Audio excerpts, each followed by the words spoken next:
And to today's Bournemouth pre-game live stream. Of course, Jose Mourinho's first game, Premier League game at the new stadium today. It's going to be a big day. It's going to be a really exciting one, and of course one where you would imagine we'd be able to get the victory against Bournemouth. Now the team news will be coming out in about 14 minutes time, so we'll be bringing that announcement as it does come out. But also today I'm going to be running through the team news, the main stats for this game, Jose Mourinho's press conference ahead of the game, and also some other comments that have been made during the week. Now before I get into that, if you are new to the channel and you do want more of these interactive live streams, match previews, reviews, breaking news videos, and my new Transfer Talk series, which is back up and running, make sure to hit the subscribe button down below. So welcoming Matthew, Paul, Rilwan, the Aura Guardian to the stream. The Liga videos asking for my predicted lineup. I'll quickly run through the team news first, and then we'll go through the predicted lineup and stuff as well. So we've no new injuries for this one. It's the same stuff that affected us in the game on Tuesday. Eric Lamela, he's out with a hamstring injury according to Tottenham. He's going through the late stages of conditioning before returning to training, so you can't imagine his return is too far away. I welcome Adam, Matt in full vision as well. Now as for Ben Davies, he's still being assessed following the ankle ligament damage he suffered against West Ham last Saturday. This is one that Jose Mourinho was talking about in his press conference, and it is a big blow. He's also talking a bit about Ryan Sessegnon and where he sees him playing, but again, I'll be getting a bit into that later. So Dave is still unavailable for this one, and I think they're still assessing him to see whether or not he's actually going to need surgery on that injury, but I'm sure we'll get updates on that in the coming weeks. And of course then Hugo Lloris and Michel Vorm both still out. Vorm should be back very, very soon, but Lloris, we won't see him until the new year. So good that there's no fresh injury concerns for us, but obviously a big blow to be missing someone like Ben Davies, who, as Mourinho said, he had his trust to start him in that first game, and he was someone who's really suited to that style that Mourinho does look to be implementing at the club. Danny Rose maybe showed against Olympiacos on Tuesday that he's not the best fit for that kind of left centre-back role, but you know, it is what it is. Mourinho saying Sessegnon probably not going to be a left-back in the short term, but in the long term he does see him as being perhaps one of the better left-backs in the country, comparing him to Ashley Cole, which is obviously high praise from a man who did coach Ashley Cole a number of times. Now as for my predicted lineup, I think it's obviously going to be Paulo Gazzaniga in goals. I'd imagine it's going to be the same back four that we saw against Olympiacos, with Aurier playing on the right, Alderweireld and Sanchez in the middle, with Danny Rose on the left. Obviously that very different kind of tactical approach with Aurier pushing right on into the right wing position. I see Matt asking, is Dyer starting? I hope not. It'll be interesting to see if he does start, because you know, it was a really brave move, I suppose, from Mourinho on Tuesday to take Eric Dyer off so early in the game. Even though it did work, and it completely transformed the game for us and got us the victory in the end, which sent us through to the last 16. It was something that not a lot of managers are brave enough to do, especially his second game in charge. It was a really, really big one, a big decision to make, but it worked out very well. But even having said that, today is a very, very different game, and you can't imagine Bournemouth are going to give us as much trouble in the early stages as Olympiacos did, because they really came flying at us early on and got their two early goals. I don't think Bournemouth will have a similar approach to this one. A few of you asking as well, John Roberts, Matt in full vision, asking if Lo Celso is going to start. Based on the comments that we heard from Mourinho this week, I don't think it will be a start for Lo Celso. He might feature from the bench, but I don't think it will be a start. It could be the same with Tanguy and Ndombele, but I think he will be more likely to be in the starting 11. So it's really a question of who's going to be starting beside Harry Winks in the middle of the park, because he's obviously played all of the two games that Mourinho has managed so far, and he is probably been our most consistent holding midfielder in this season so far, especially.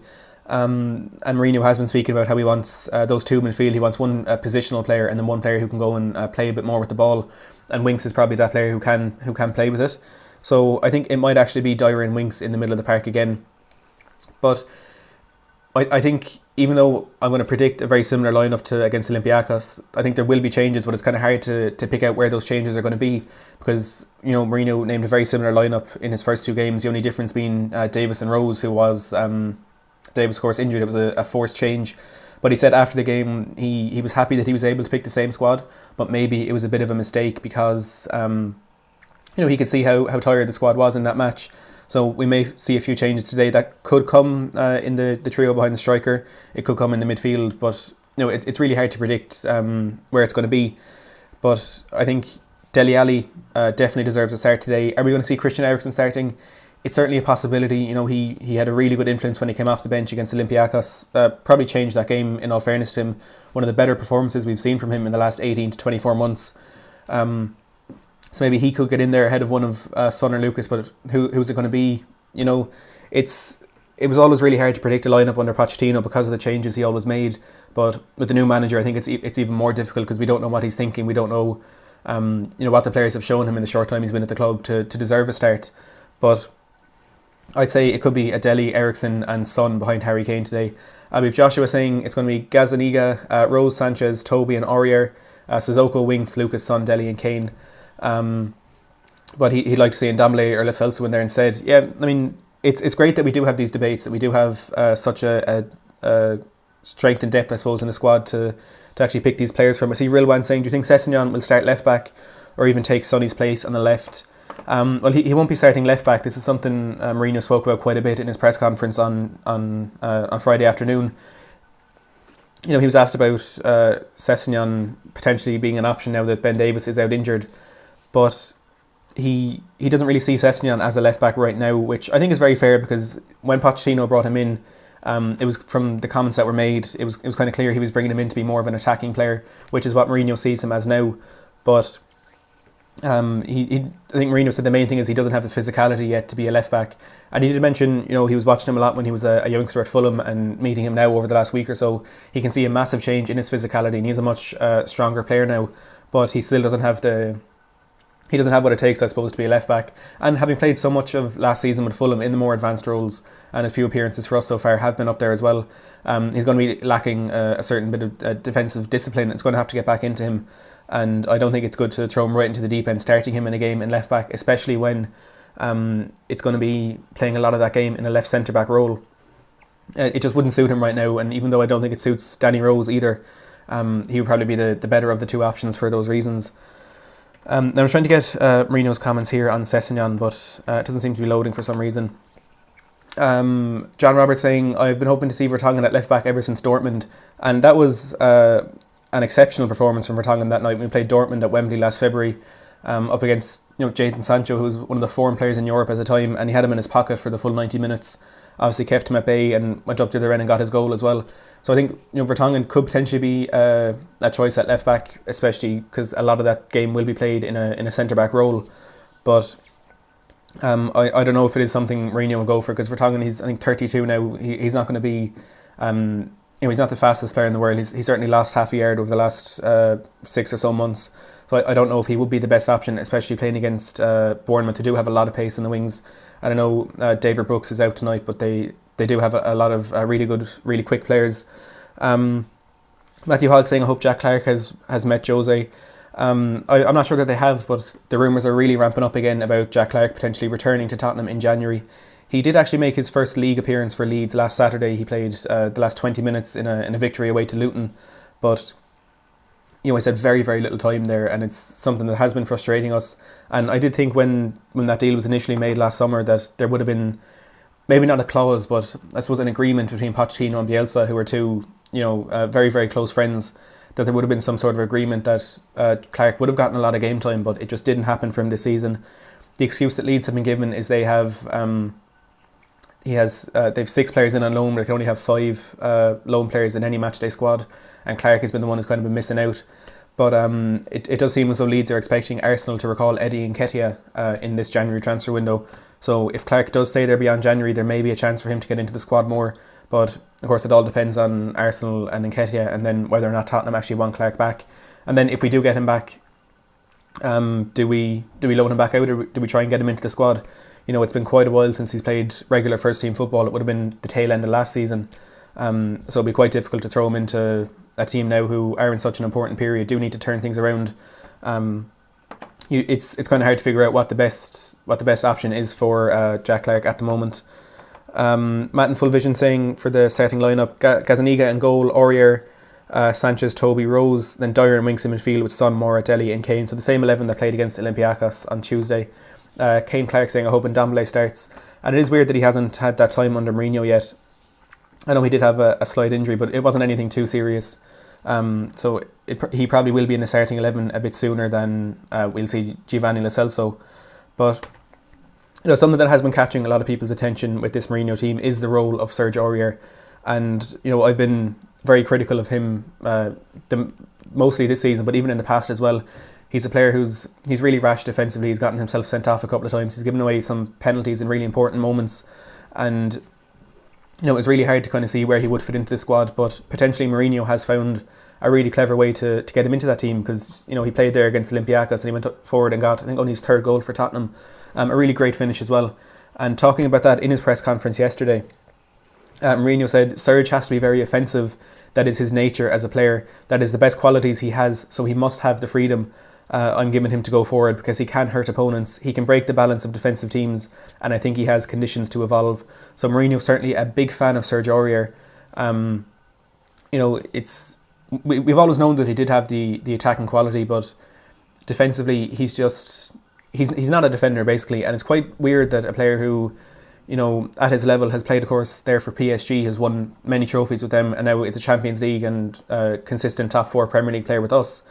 It's really strange that he has never quite developed that defensive knack, but potentially now a masterclass from Mourinho in getting the best out of him, and it has worked really well so far. But with the new manager, there's always going to be that honeymoon period, and then we're going to have a little drop, and then things will start to balance out, and we see where we're actually going to go with Mourinho. And hopefully Aurier is a player who can shine under him. And now the team lineup will be out, as Matthew says, in a couple of minutes, but we'll just run through a few more comments from Mourinho. These ones on Lo Celso and Ndombele, and he was asked if the two of them have to earn his trust, because he's been speaking quite a bit about how he's known this team, he's been watching them for so many years, he knows them so well. But Lo Celso and Ndombele, now 2 new players in there who I'm sure he would have been watching a lot this season. It's obviously a job that he wanted, and a job that I imagine he would have known he was going to get for a lot longer than any media reports might suggest. But about on whether Lo Celso and Ndombele have to earn his trust, he said, not my trust, it's not about my trust, and I know them very, very well. It is not like I don't know them. I know the qualities they have. I know why the club bought them. I know what the club saw in them. I think they're good buys. I think good decisions, and of course they will play with me. I always think that people who come from abroad, from different leagues, need more time to adapt to the Premier League, but they've great potential, and I'm more than happy to have them. So kind of similar comments to what we've heard from Pochettino, with the two of them coming from leagues that you can say are not as good as the Premier League in terms of quality, and also physicality and the pace of the game and things like that. But potentially different approaches to this from the two managers, of Pochettino opting to throw Ndombele right in the deep end and giving him the chance to develop on the pitch. And with Lo Celso, despite his injuries, he was still getting some game time there. But Mourinho seems to want to ease them into things, which could work out in our favour, of course, but really different approaches. It'll be interesting to see how that one turns out. Rilwan saying, I think we should play 5 at the back so Serge can be that wing back running down the flank with someone covering him. Well, it seems to be the way Mourinho is utilising this 4 at the back, that is going to happen without needing to have an extra defender back there. It does take away a certain attacking threat down the other side, with the left back having to sit back quite a bit, but he does have that cover now without needing to play 3 centre backs, I suppose. And even with Eric Dyer playing in centre mid, he can always drop into that centre back role as well. It's something he did really effectively in the 2016-17 season. So we do have a lot of options there, and it's the great advantage of having such versatile players that with the same 11 we can play a lot of different systems, different formations, and players have really different qualities to each other, and they can play in different positions, and they all seem to complement each other really well, which is great, and just, I suppose, testament to the team that Pochettino has built there. Paul O'Leary saying we need to work on our defence. We're leaking more than a roof with a hole in it at the moment, and that is the big concern, and that is probably the biggest job that Mourinho does have to do now, because we've conceded 4 goals in his first 2 games, and that's not something you would really associate with Mourinho. And even though he is playing more attacking football than he has in the past, I think we really do need to shore things up defensively, because we shouldn't be conceding 2 goals like that against West Ham, and we shouldn't be going 2-0 down against Olympiacos. And we've only had 1 clean sheet in the league this season, and I will come back to that in a second. The team news is out here, and it's a very interesting one, because we do have Jan Vertonghen playing at left back. We have Ndombele making his first start under Mourinho, and Moussa Sissoko seemingly playing in a more attacking role with this one. So it is Paulo Gazzaniga in goal. We've Serge Aurier playing in right back, with Alderweireld and Sanchez in the centre and Vertonghen on the left, which maybe does show that Mourinho mightn't be a big fan of Rose in that role, but it's very good. We will have 3 centre-backs there when Aurier does push on. It's looking like Eric Dyer and Tanguy Ndombele in the holding midfield positions, and then Sissoko, Dele and Son playing behind Harry Kane. So certainly a really interesting one there.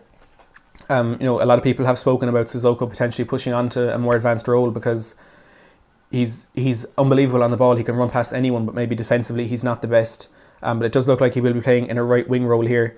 A bit surprising, I suppose, for me to see Harry Winks dropping out of the team.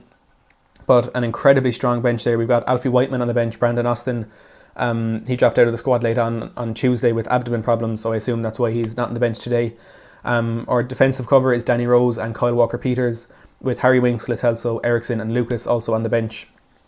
So a very interesting one there in terms of few picks, with Vertonghen at left back and Sissoko playing in that attacking role. But look, it's a really strong lineup, and as I said, an incredibly strong bench. That's not an 11 that you would kind of be concerned about starting against Bournemouth. I really do think, I suppose, regardless of the lineup, Bournemouth are a team that we should be beating at home as well. But I was going to try and get the Bournemouth lineup here as well. I know they've a few injuries for this as well. But yeah, really interesting lineup there for that one.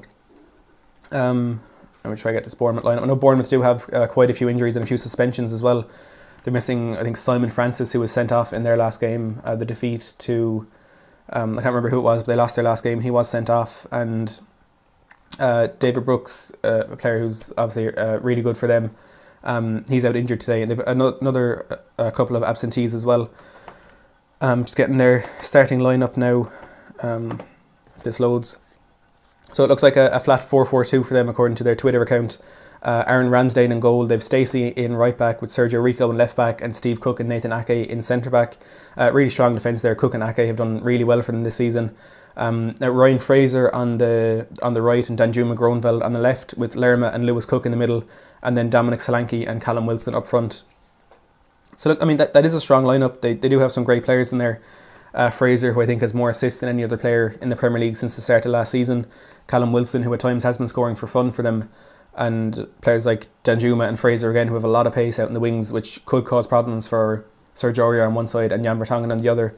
But again, it's Bournemouth. It's a team that we really should be beating. And as for their bench, they have a number of players. Harry Wilson, on loan from Liverpool, of course, has been doing great for them this season.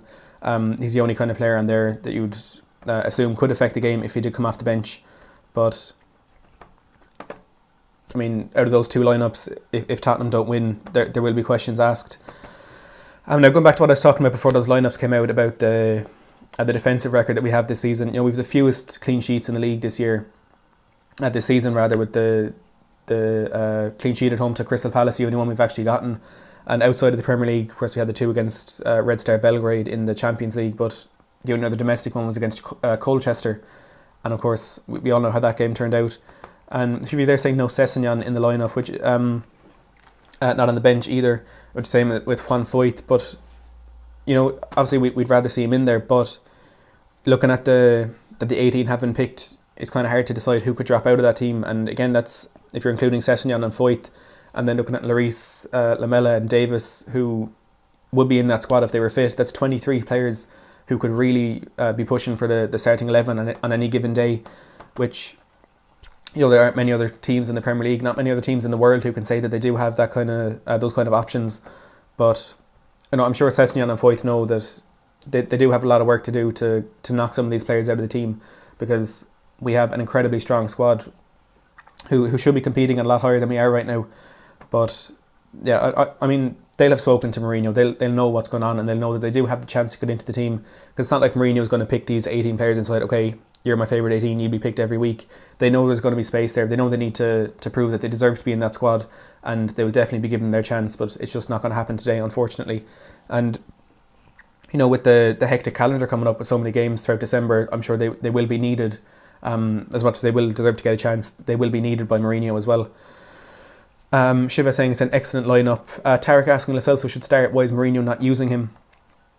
As he was saying in his press conference during the week, it's just all about him. He needs to adapt to the Premier League, and he hasn't had much game time since, I suppose, the end of last season. He didn't have any pre-season at all, and he had the injury early on in this season as well. So it will take a while for him to I suppose, get back to full match fitness. But for now, it's just a place on the bench for him. But I think we might get to see him today because he sat on the bench for the 2 games so far. We might get to see him make a short appearance today. I running through a few of the key stats for this game. They certainly do make good reading for Tottenham fans.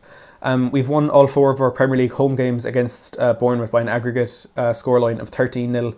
Remember, even going back a few seasons ago, our first win at Wembley in the Premier League actually came against Bournemouth, with Eriksen scoring the only goal in that one. Bournemouth have won just 1 of their 8 Premier League meetings with Spurs, drawing 1 and losing 6. That win was the last game we played them in May, when we got those 2 red cards for Foyth and Son, and Nathan Ake scored that last minute winner. Following our victory against West Ham last time out, Tottenham are looking to secure back-to-back Premier League wins for the first time this season, last doing so in April this year. And the 2 wins we've had under Mourinho were our first consecutive victories in all competitions since April, and now we're looking to get that record in the Premier League as well. And there's that stat about clean sheets. Tottenham have kept fewer clean sheets than any other Premier League side this season, with that shutout coming against Crystal Palace in September.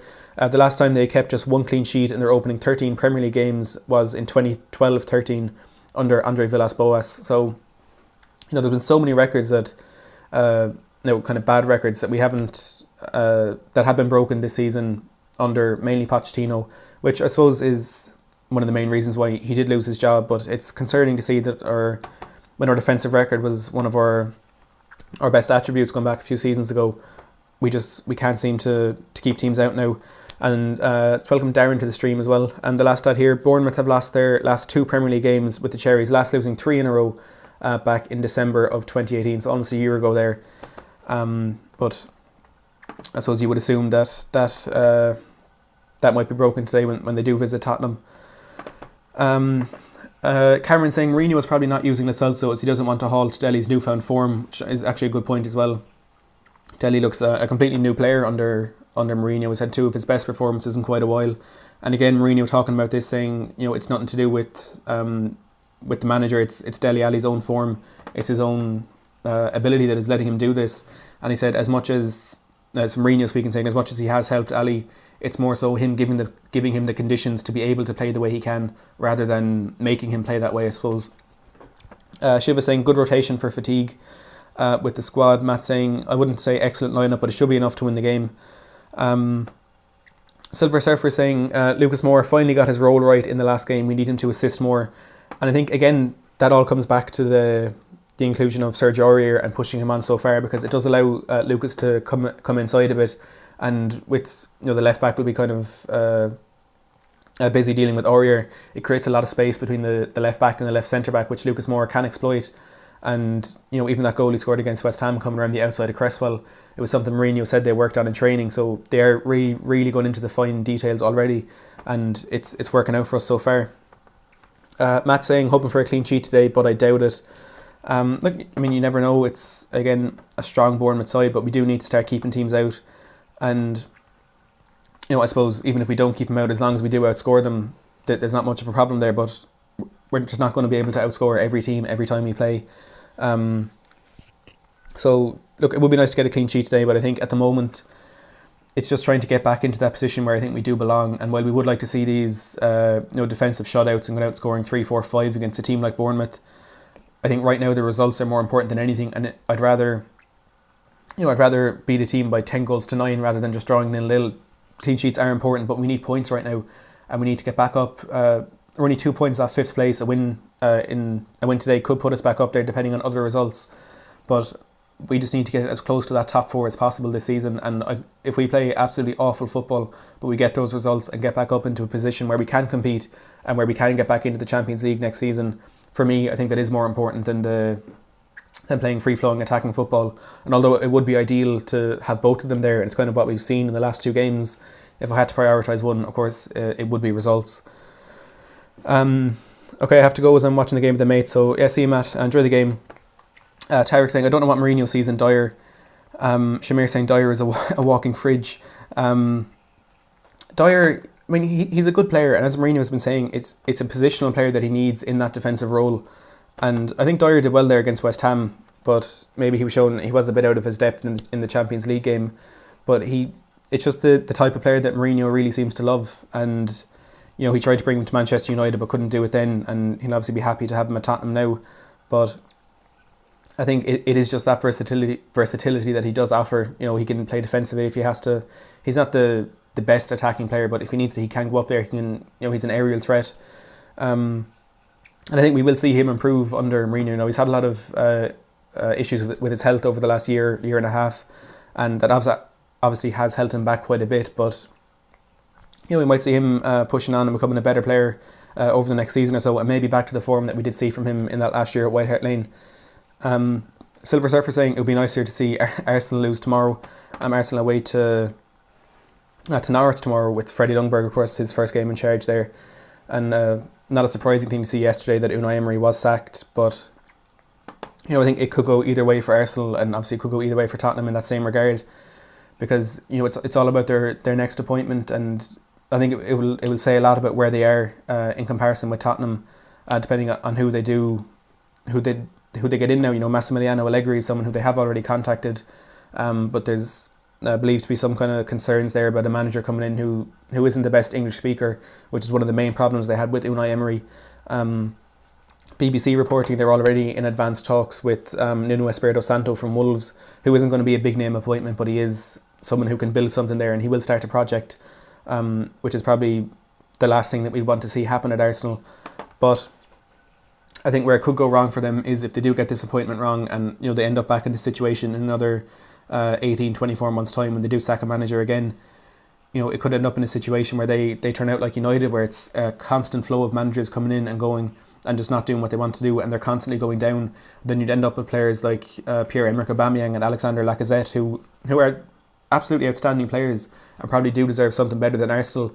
But if they end up at a club that's as unstable and as unpredictable as Arsenal might end up being, they're going to leave, and it could be a case where Arsenal's best players do leave, and they just end up with a squad full of David Luiz's, Mesut Ozils, who just don't want to be at the club and don't seem to give as much as they should to the team. So it's such an important period for Arsenal now, where they desperately need to get this appointment right. But obviously we're hoping they don't. So we'll see how that one works out. Let's go back through a few of these comments here. Robert McDonald saying Mourinho is using a really interesting off-balance formation, utilising Aurier and pushing in our left-back as a third centre-back. This can offer us a great option offensively. As I've been saying, Sergio Aurier really pushing on and getting into those attacking positions where we don't depend on him as much defensively, and we're really getting the best out of him with his attacking capabilities. And then I suppose that is the reason why Vertonghen is starting today, so we can offer a bit more defensive solidity than Danny Rose, I suppose, did in that game against Olympiacos. Paul O'Leary saying we have to focus on one game at a time. So long as we keep winning, I'm happy. Kid AAA saying Sissoko is far better as a destroyer in the midfield, someone who wins the ball and passes it on. His passing and shooting is not good enough for him to be playing further up the pitch, which I suppose we'll see today. His final product is something that has been criticised from the second he joined Tottenham. But I think with the athleticism that he does have, he can cause a lot of defences problems by pushing on, sprinting past them and things like that. Now I'm just going to take a few more of these comments here, but if you are enjoying this stream, please don't forget to give it a thumbs up, and if you haven't subscribed already, make sure to go down and do that now. Matthew Hogg saying, to be honest, someone is getting a red today. Silver Surfer, who can replace Eriksen? Who will be our transfer targets? As Tarek says, hope to see Fernandes instead of Eriksen in January, but that's unlikely. I'd say Bruno Fernandes will be the number one target for us at the moment. Apparently he's someone that Jose Mourinho is very interested in, and given the Portuguese link as well, you would believe it, I suppose. Now Bruno Fernandes has recently signed in the last couple of days a new contract at Sporting Lisbon, but I put out my transfer talk video yesterday kind of explaining that and why it could actually be good news for Tottenham that he has signed that contract. So if you haven't seen that video already, make sure to go and check that out after the stream. But I think of the options that are there to replace Eriksen, also looking at Paulo Dybala, who we came so close to signing in January, I'm not sure that's still an option. Hakim Ziyech playing for Ajax, he's kind of one that's been thrown around more by the fans and the pundits, mainly Rafael van der Vaart, rather than one that the club do actually seem to be interested in. But they're three top world-class players who would be absolutely perfect replacements for us for Christian Eriksen. But it all comes back to the question again, will Jose Mourinho be given the money? Because he said quite early on that he's really happy with the squad and he doesn't feel like he needs to invest in January. and especially given that it's been made very clear that he's head coach rather than manager, he's not going to have much control over transfers. And then we're looking at whether or not we'll get this director of football in, Luis Campos. That has kind of died down.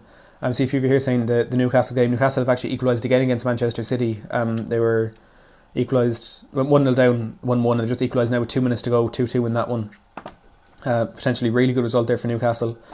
But with Luis Campos, that seems to have died down. I do think it's still a possibility, and maybe eventually we will see him join the club. He's made it really clear that he does want to. Even before Mourinho took this job, he said he was going to join Mourinho at his next post. But whether or not that would be in time for January, who knows? And even then, like looking at the teams that he's been in charge of transfers for, mainly Monaco and Lille in the last two. They're two teams who really like to buy young players and develop them. So I don't know if he does come in, will we be looking at players like Bruno Fernandes, Paulo Dybala, or will we be looking to get more signings like Dele Alli we got a couple of years ago? And Luis Campos has been really successful in finding these young players and developing them. Kylian Mbappe will probably be the main one. One of the best players in the world at the moment. It was Campos who found him and brought him to Monaco, and even on a lesser scale, but still some really good players. Fabinho playing with Liverpool at the moment, Bernardo Silva for City, Benjamin Mendy for City as well.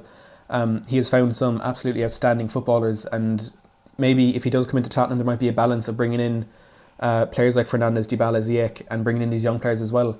But with Daniel Levy, with Jose Mourinho, everything is so unpredictable. It's kind of hard to tell who the type of player that we'll actually be looking to bring in. Now Cameron Williams saying, I don't rate Dyer as he plays obvious balls which the opposition can easily read, constantly gives fouls away and actually invites more pressure on us. I suppose when he's not playing well is definitely true of him. He's either a really good player or a really bad player. There doesn't seem to be any in between for him. But when he does play well, when he's used correctly, I think he is one of the better midfielders that we do have in our squad. It's just all about finding that right role for him. Mourinho was even asked in the press conference if he sees Dyer more of as a midfielder or a defender, and he said both. So we could see very different roles for Dyer. Paul O'Leary saying, what about Dybala? Mourinho might be able to bring him to the club. I think we kind of missed our chance with that one, unfortunately. We're so close to getting him in the summer, and it was all about those image rights, and that apparently was kind of sorted out. And then at the last minute, Levy tried to make a small change to the deal that had been agreed with Juventus, which then allowed them to pull out. So I think we may have missed a chance on that one. But if anyone is going to be able to convince Dybala to come to the club, I think Mourinho could certainly be one of those people. Adam White's been saying, what's your score prediction? Well, I'm going to go for a victory for this one. I really can't see anything else happening. And look, don't get me wrong, Bournemouth are a really good side. They're a really good footballing team, and the results haven't been there for them in the last couple of weeks. But with the way Eddie Howe has them playing, and again with some of the players that they have in their squad, they are capable of beating any team, and we've seen that during their time in the Premier League. But I think we'll get the victory today. I don't think we'll keep a clean sheet. Again, it's just we're too kind of flaky defensively, so I think we might see Bournemouth get a goal or two. But I'm going to go for maybe a 3-1 victory, I suppose. Harry Kane getting on the score sheet again, who's really enjoying his time under Mourinho. But look, it's Tottenham, anything can happen. Robert McDonald saying, let's say Jose had a time machine instead of a war chest. If he could bring back any old Tottenham legend into this lineup, who would you like him to bring back from the past to fill in 4 gaps? Well, there's certainly a lot of options there. I suppose looking at the biggest problem we do have at the moment, it's probably the defensive problems that we are having. So maybe Ledley King, I know it's not going too far back in the past, but Ledley King could certainly be someone who'd really shore things up at the back there for us. And if he had another knee as well, it'd be even better. But I'd say a defensive player like Ledley King would probably be the best option now. And speaking of potentially fixing these defensive issues, I think there's some more rumours and some more, the odds and stuff on players that we're going to sign. And Kalidou Koulibaly is one who's been thrown around quite a bit. And, he's, for me, probably one of the best defenders in the world, playing with Napoli at the moment. He had a decent game against Liverpool during the week, but, he's a player that a lot of teams were interested in. United were kind of looking at him before they ended up settling for Harry Maguire. But the only problem is if Harry Maguire is going to go for £80 million, only God knows how much Napoli will be looking for Koulibaly. He's 28, but he's an outstanding defender, and he's someone who would really fit well into our team at the moment. With I suppose Oliver and Vertonghen getting towards the end of their career, but again, it's all these big signings. They're always a long shot when you're Tottenham, but it's one you'd love to see get over the line. Kid AAA saying, how can Celso adapt if he doesn't get played? He was starting to adapt before Poch went, and now he's back to where he started. Well, it's all about easing him into things rather than throwing him right into the deep end, starting every single game. I think he started against Sheffield United, and that didn't work out really well for him. But making a few sub appearances and getting used to the pace and the tempo of the game when he's playing in training and things like that, and getting used to the team that he is, the team that he does play for, the players that he plays with. It's not all about being out on the pitch, and there's obviously going to be language issues and things like that as well. So hopefully he can settle in, and this talk of him potentially going back to Real Betis in at the end of next summer, at the end of the season rather. I really don't know how that one is going to work out, because there is apparently an option for us to sign him for cheaper in January if we do have to go down that route. And I think that just brings it all back to the genius move from Levy in the summer when he did sign Lo Celso on a loan with an obligation to buy in order to free up that money for Dybala. It's just another little clause that he had in there to save him even more money, which could work out really well for us if Lo Celso is someone that Mourinho does want to keep at the club long term. But again, it'll take a while for us to see how that one's going to work out. Welcome Steve, Ratty's out to the stream. Hazel42 saying, do you think Mourinho spoke with Arsenal before he joined Spurs? I don't think he spoke with Arsenal. He was asked about it again in his press conference. He said, is the Arsenal job something he was interested in?